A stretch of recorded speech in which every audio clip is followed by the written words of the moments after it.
Well, Neal, 6 goals, and you led first, and you got pegged back and went behind, and came back from behind, and then had to do it all over again. A pulsating game, wasn't it? Yeah, I just said in there jokingly that neither team won, but football was the winner. I think if that was on telly and that was an advert for the National League, it would be a really, really good one, because I thought it was an open game. Both teams went for the win. Both teams trusted and believed in what they did. And I thought they had probably a 10-minute spell in the first half. I thought we started really well. I thought they had a 10-minute spell in the first half where they just started to cause us a few problems. But both teams had chances, both teams could have won, and then I thought last 15-20 we were the stronger team and pushing for the win and the most likely to score. Right from the outset, obviously the penalty puts us into the lead. I think the controversial moment comes with the second one. Overall, would you think the right decision got made? Yeah, I've got no problem with it. The referee said I was a bit trigger happy. I made a decision. I didn't see the flight of the ball or where the ball went. I thought he'd caught the player and not the ball. The linesman's corrected him, and I wouldn't want to be on the end of a decision that I didn't think was a penalty. The other way around. So you've got to applaud the ref for getting it right. Yeah, and just after our goal, obviously they had the momentum really, and could have, once they got the equaliser, could have gone on and got a second one. Yep. To come back from that and finish the half strongly must be pleasing. Yeah, they had a spell, like I said, they had about a 10-minute spell I felt, where they just started to get into our third a bit too easy, and then when they got in and around there with their bodies, they're intricate and they've got good players, Rodriguez, and they do the inside channel runs, and they cause us a problem or two. We just had to sort that out at half time, which I thought we did.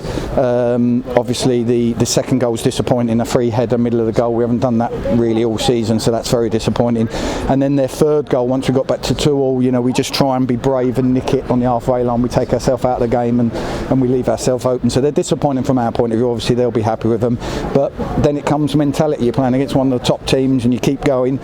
But I thought we were causing them problems. I was looking at the bench, and I've got good players on the bench, and I'm just thinking, I feel like there's another goal coming.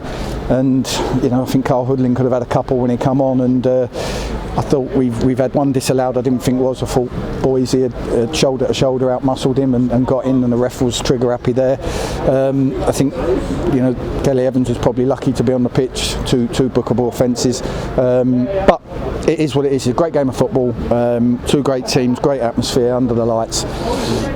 Just a shame we couldn't win it. Yeah, look, we kept playing as well. You stuck the big man on, but didn't just hoof it up. We kept playing and kept working it, and particularly for the second goal, well worked. And Barney gets his reward, and once again he's involved in quite a lot of the good stuff. Yeah. I thought Barney was causing problems down this side. We switched him and Ozzy over, and then obviously put Ozzy in the centre, and he ran the game. I thought the last sort of 20 minutes. So, like I say, it's they had chances where we always felt like they could stretch us with the quality they've got. We kept going. Just me and Ian just said it was a great game of football. Two open teams having a go at each other.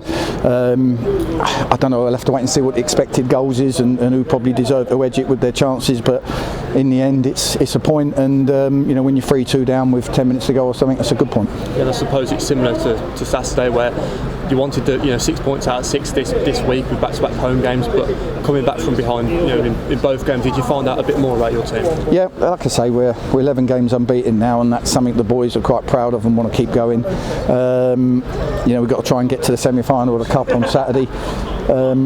Like I say, we set the team up, we've had a go, we played against a good team who have punished us. Everything we've got wrong they've punished, but they're also, I would like to think that they wouldn't have had too many teams open them up several times like we did today. Just finally, you mentioned the Bromley tie on Saturday. It's one to look forward to, and once again we're away from home and a long journey, so what do we have to do to go there and win the game? Bromley's a tough place to go, very well organised, good manager, big strong team, so we've got to look at what team we pick. We'll count the bodies. We haven't got a massive squad where we can start rotating. We'll go with what we've got, and I believe that we're good enough to win, but we've got to do our job, because we didn't do them at their place and we lost 2-1. We had to come from behind.